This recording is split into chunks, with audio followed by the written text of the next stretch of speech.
The first day of school, my teacher said, why don't you draw a picture for your parents? So I drew a picture of an alligator and I named him Terrence. When I gave that picture to my mom, she said, I love pink alligators. Then she bought some magnets and she put my picture on the refrigerator.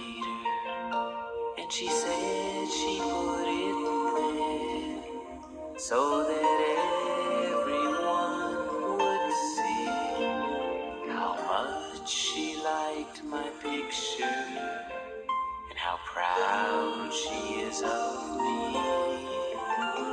Now when the teacher asks me why a drawing takes so long, I say, 'cause it's a refrigerator picture for my mom. Refrigerator picture for my mom.